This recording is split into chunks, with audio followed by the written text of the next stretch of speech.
Hello everyone. तो आज हम इस वीडियो के द्वारा हिंदी व्याकरण का एक पार्ट विराम चिन्ह पढ़ रहे थे, जिसका पार्ट 1 हमने इससे पहले वाले वीडियो में देखा, जिसमें हमने समझा कि विराम चिन्ह क्या होता है, विराम चिन्ह कौन कौन से प्रकार के होते हैं। आज इस वीडियो में विराम चिन्ह के बारे में, उनके जो प्रकार हैं, उनके कुछ प्रकारों के बारे में देखने वाले हैं। तो आइए इस वीडियो को हम स्टार्ट करते हैं। सबसे पहला है पूर्ण विराम। पूर्ण विराम का साइन भी यहाँ दिया है, चिन्ह दिया गया है। इसे आप ध्यान रखेंगे कि इसे क्या कहते हैं। ये छोटी छोटी चीज़ें आपको आनी चाहिए। पूर्ण विराम, पूर्ण विराम वाक्य के अंत में प्रयुक्त होते हैं। जब भी कोई सेंटेंस कंप्लीट हो जाता है तो पूर्ण विराम लगाया जाता है। जब किसी बात का एक चूक होता है तो उसे पूरा वाक्य कहते हैं। जब वो वाक्य पूरा कंप्लीट होता है तो उसे पूरा वाक्य कहते हैं। और इसी पूर्ण वाक्य के सूचकांक अर्थात ये पूर्ण विराम चिन्ह को पूर्ण विराम कहते हैं। जैसे जब भी आपने एक वाक्य कंप्लीट कर लिया तो उसके कंप्लीट होने के बाद आपको पूर्ण विराम लगाना होता है। जैसे दिया है, बिल्ली रास्ता काट गई। यहाँ पूर्ण विराम है। क्यों? क्योंकि ये सेंटेंस कंप्लीट हो गया है, वाक्य कंप्लीट हो गया है। पंडित जी ने पत्रा देखा। बुढ़िया मर गई। राम और हरि नीरज के साथ जा रहे हैं। महेंद्र कोटा में काम करता है। राम के लड़के का यज्ञोपवीत है। गौतम शैतान लड़का है। तो इस प्रकार से जो सेंटेंस कंप्लीट हो रहे हैं, हर एक सेंटेंस के अंत में पूर्ण विराम चिन्ह लगाया गया है। हर एक सेंटेंस के अंत में आप देख सकते हैं। इन वाक्यों के अंत में पूर्ण विराम विश्राम की स्थिति पर प्रदान करता है। कुछ विशिष्ट पत्रिकाओं में अंग्रेजी भाषा की तरह फुल स्टॉप की भांति डॉट का भी प्रयोग होता है। और अंग्रेजी भाषा में यानी इंग्लिश में आप क्या देखते हैं कि जहाँ पे सेंटेंस कंप्लीट होता है वहाँ डॉट, एक डॉट का साइन लगता है। और वही आप हिंदी में देखेंगे तो पूर्ण विराम चिन्ह लगाया जाता है। अल्प विराम, सेकंड है अल्प विराम। जब एक ही वाक्य में अनेक पदबंध अथवा उपवाक्य एकत्र हो जाते हैं तो उन्हें पृथक करने के लिए जिस चिन्ह का प्रयोग किया जाता है उसे अल्प विराम कहा जाता है। वाक्य वचन की प्रक्रिया में यह चिन्ह क्षणिक विश्राम का सूचक है। अल्प विराम, अल्प मतलब थोड़ा, विराम मतलब विराम लगना, जहाँ थोड़ा सा विराम लगे। जैसे जब एक वाक्य में अनेक पदबंध हो या अनेक उपवाक्य एक साथ आ जाते हैं तो उसको अलग करने के लिए आपको अल्प विराम लगाना होता है, जहाँ आप थोड़ा रुक कर फिर आगे बढ़ते हैं। जैसे कुछ उदाहरण दिए गए हैं। जैसे हरीश मोना के साथ गया, अल्प विराम। शत्रुघ्न मथुरा से राम के साथ गया और शिव सिंह वहीं रह गया। यहाँ पे अल्प विराम लगाया गया है। नीरज, पंकज, राजीव, संजीव, गौतम, प्रवेश और दामोदर आज आ रहे हैं। यहाँ भी अल्प विराम लगा है क्योंकि यहाँ हमें थोड़ा रुकना है। तुम वहाँ आओ, कुछ देर बैठो, तब जाना। तो यहाँ भी देखिए छोटे छोटे उपवाक्य आए हैं जिसके बीच में अल्प विराम लगाया गया है रुकने के लिए। नहीं तो अगर पूरा अल्प विराम नहीं लिखा हो तो तुम वहाँ आओ, कुछ देर बैठो, तब जाना, ऐसे पढ़ेंगे आप तो आपको थोड़ा सा प्रॉब्लम होगा अर्थ को समझने में। नेक्स्ट है अल्प विराम प्रयोग के कुछ नियम द्रष्टव्य हैं। कुछ नियम यहाँ दिए गए हैं। जैसे फर्स्ट है, वाक्यांश में वाक्य के साथ जुड़े रहने का संकेत अल्प विराम कहलाता है। जैसे वह आया, बैठा और चला गया। वाक्यांश में जब अल्प विराम का प्रयोग किया जाता है तो वाक्य एक दूसरे से जुड़े हुए हैं, ये हमें संकेत मिलता है या देखने को मिलता है। जैसे वह आया, तो यहाँ सेंटेंस कंप्लीट नहीं हो गया, यहाँ आगे भी पूरा सेंटेंस है।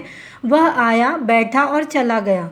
सेकंड है अथवा, और, तथा, लेकिन जैसे यौगिक शब्द जो जोड़ने का काम करते हैं। शब्दों से पहले अल्प विराम का प्रयोग नहीं होता है। जैसे कोई भी अथवा हो, और हो, तथा हो, लेकिन हो, इन शब्दों के पहले हम लोग अल्प विराम का प्रयोग नहीं करते हैं।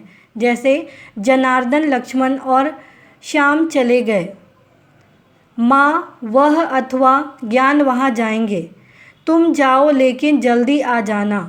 कन्हैया, शंकर तथा गिरिधर बात कर रहे हैं। तो इस प्रकार से फर्स्ट में यहाँ दिया जनार्दन अल्प विराम लक्ष्मण, ये अल्प विराम यहाँ पे नहीं होगा। क्यों? क्योंकि यहाँ यौगिक शब्द आए हैं, और आया, और से पहले अल्प विराम नहीं होता है। वैसे ही आप दूसरे में भी देखेंगे, यहाँ रॉन्ग दिया, यहाँ अल्प विराम नहीं होगा। अथवा के पहले भी नहीं है, लेकिन के पहले भी नहीं है, और यहाँ तथा के पहले भी नहीं है। तो यौगिक शब्दों के पहले अल्प विराम का प्रयोग नहीं होता है। थर्ड है, वहाँ शब्दों का पुनरावृत्ति हो, वहाँ अल्प विराम प्रयुक्त होता है। जैसे वह ऊंचे से ऊंचे और ऊंचे से और अधिक ऊंचे से कूद सकता है। देखो देखो वह आ रहा है। तो जब कोई शब्दों की पुनरावृत्ति, जब वो रिपीट होता है, जैसे यहाँ उदाहरण भी दिया गया है, वह ऊंचे से ऊंचे, वह ऊंचे से और ऊंचे से, जैसे हमने यहाँ पहले पढ़ा था कि और हो, अथवा हो, तथा हो, लेकिन हो, इसके पहले अल्प विराम का प्रयोग नहीं होता है। लेकिन अगर कोई शब्द है उसको रिपीट किया गया है तो उसके पहले ये होता है। वाक्य के वाक्य खंड को पृथक रखने के लिए अल्प विराम का प्रयोग होता है। जैसे वह मकान जो कल तक चमचमा रहा था आज धूल में मिल गया। वाक्य में, एक सेंटेंस में कुछ वाक्य को अलग करने के लिए अल्प विराम का प्रयोग किया जाता है। सुकेतु दशरथ का भतीजा आज मर गया। वही राकेश जो कल छूट गया था, निश्चय ही वह पकड़ा जाएगा। वस्तुतः मैंने यह कार्य नहीं किया। तो इस प्रकार से कुछ नियम होते हैं अल्प विराम के, जो हमें ध्यान में रखने हैं। तो हमने दो पढ़ा भी, अल्प विराम, पूर्ण विराम, और भी कुछ नियम है यहाँ। जब संबोधन कारक से युक्त शब्द वाक्य के प्रारंभ में हो तो अल्प विराम का प्रयोग होता है। जैसे हरि मोहन तुम जा नहीं रहे। अरे मोहन, यह तुमने क्या कर दिया। हे राम, अब मैं क्या कर सकता हूँ। तो संबोधन कारक अरे, अहो, इस प्रकार से उसके बाद भी अल्प विराम का प्रयोग होता है। जैसे अरे मोहन, हे राम, इस प्रकार से। वाक्यांश में अनेक क्रिया विशेषणों के प्रयुक्त होने पर अल्प विराम का प्रयोग होता है। जैसे रमन कपड़े उतारकर, तेल लगाकर ऊपर की बुर्जी से यमुना में कूद पड़ा। तो वाक्यांश में जहाँ अनेक क्रिया विशेषण का प्रयोग किया जाता है वहाँ पे भी अल्प विराम का प्रयोग होता है।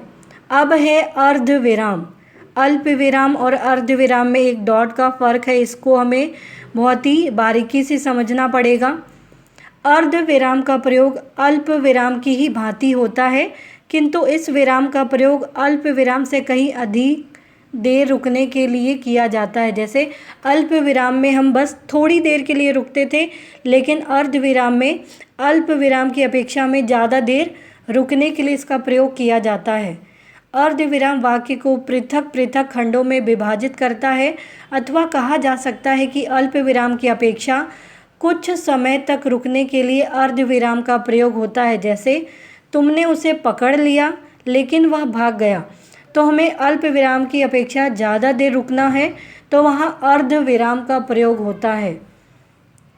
नेक्स्ट, जब वाक्य और वाक्यांश में एक दूसरे का संबंध स्पष्ट करना हो और उस वाक्यांश को मुख्य वाक्य से जुड़ने के लिए या जुड़े रखने के लिए अर्ध विराम का प्रयोग होता है। जैसे वह पहुंचा हुआ सिद्ध है, यही सभी मान गए हैं। एक वाक्य है और दूसरे वाक्य, जहाँ दो वाक्य हैं वहाँ ज़्यादा देर रुकने के लिए अर्ध विराम का प्रयोग किया जाता है। वह मर गया, गिर पड़ा, घर गिर पड़ा, कर्जा सिर पर है, उसका तो अब राम ही मालिक है। अब है प्रश्न सूचक चिन्ह। प्रश्न सूचक क्वेश्चन मार्क। प्रश्नात्मक वाक्यों के अंत में प्रश्न सूचक चिन्ह लगाया जाता है किसी भी वाक्य में जब इस प्रकार का चिन्ह लगाता है तो समझ लेना चाहिए कि वाक्य बोलने वाला सुनने वाले से प्रश्न कर रहा है। कभी कभी इस प्रश्न चिन्ह के न लगने से वाक्यांश का जो अर्थ है वो भी बदल जाता है। जैसे तुम क्यों जा रहे हो, ये मतलब किसी से प्रश्न पूछा जा रहा है तो ये चिन्ह का प्रयोग किया जाता है। मैं इसे कैसे करूं, वह कहाँ है, तुम कब आओगे, वह कौन है, तुम कहाँ जा रहे हो, मैं इस कार्य को क्यों करूं, वह किसका है, यह किसे देना है और वह कब आया। संदेहात्मक अथवा व्यंग्यात्मक वाक्यों में जिस शब्द विशेष पर संदेह व्यक्त किया जाता हो वहाँ प्रश्न सूचक चिन्ह का प्रयोग किया जाता है। जैसे संदेह, डाउट हो रहा है, जैसे सुनीता फाजिस, फिर ब्रैकेट में प्रश्न वाक्य है थी, उसने देश का उद्धार प्रश्न वाक्य कर दिया। जब प्रश्नवाचक शब्दों का अर्थ संबंधवाचक शब्दों से जुड़ा होता है तो वहाँ प्रश्न चिन्ह नहीं लगाया जाता है। जैसे मैं जानता हूँ कि वह क्या करेगा, शास्त्री जी कैसे मरे इसे कौन नहीं जानता। तो जहाँ पे संबंध प्रकट किया गया है, संबंधवाचक शब्द जुड़ा होता है, वहाँ प्रश्नवाचक चिन्ह नहीं लगता है। तो इस प्रकार से हमने देखा कि अल्प विराम हो, पूर्ण विराम हो, अर्ध विराम हो, प्रश्न सूचक हो, इसका प्रयोग किस प्रकार किया जाता है। उम्मीद है आपको ये टॉपिक समझ में आए होंगे। तो प्लीज़ आप इस वीडियो को लाइक करना, सब्सक्राइब करना, कमेंट करना ना भूलें। Thank you.